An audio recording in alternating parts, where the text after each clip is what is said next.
mapagpalang araw po sa ating lahat, mga kapalangga. So ngayon gagawa tayo ng Indian shrimp.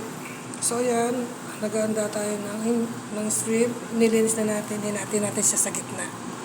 Para siya maging butterfly. So tapos, ayan ang kasama niya with patata. Tapos sa kanyang mga sangkap, garlic, onion, nagisa na. Tapos ayan, sili, ginger, kamatis, at saka yung dahon ng curry, at saka curry paste, at saka itong masala at yogurt. So ayan, start na po tayo magluto. Una, igigisa natin muna itong shrimp. Ayan, para maglasa na. Halo-haloin mo, Bea. Nandito na ang aking dalawang tuturuan. Si Bea at saka si Prima.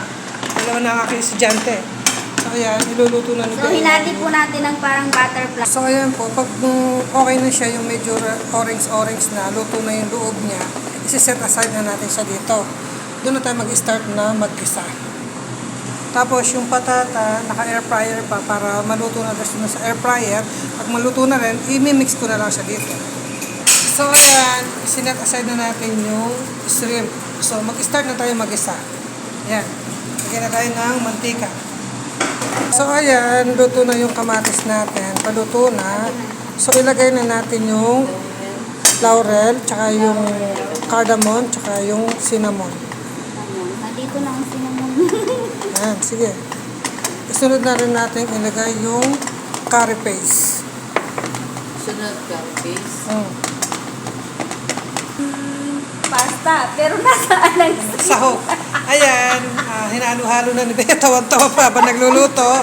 Masarap ang niluto niya kasi happy siya nagluto. Masarap yan. Yan. Magiging happy Ang tip ko kayo. sa kanya, pag nagluluto siya, dapat happy siya. So, ayan. O, pati isa pa si Prima, o. Tawan-tawa. So, ayan.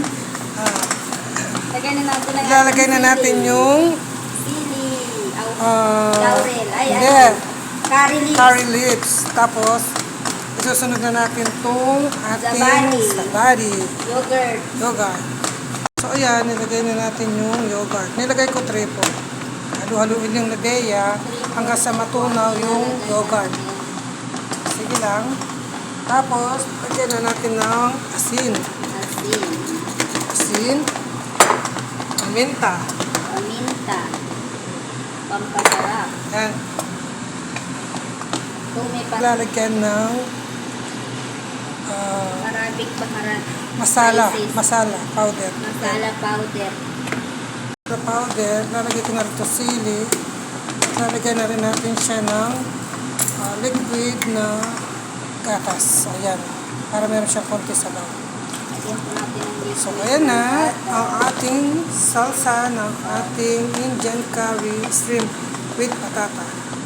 So, tapos, pag lutong-luto na yan, medyo magmamantika yan ng konti. Pag inin na, ilalagay na natin itong shrimp. At saka yung patatang naka-air fry doon. Asin yung video mo. So, ayan na, luto na po yung sauce niya. Ilalagay ko na yung shrimp. Hindi ko na i-video. May, pinaputol na yung... Ilalagay ko na yung shrimp at saka yung patata. So, ayan na po, na-mix na yung shrimp at saka yung patata. Pakuluin natin. So, ayan na ang ating Indian curry shrimp with patata. So, ayan lang po ang ating may share ngayon na niluto. Indian curry shrimp with patata. God bless po sa atin.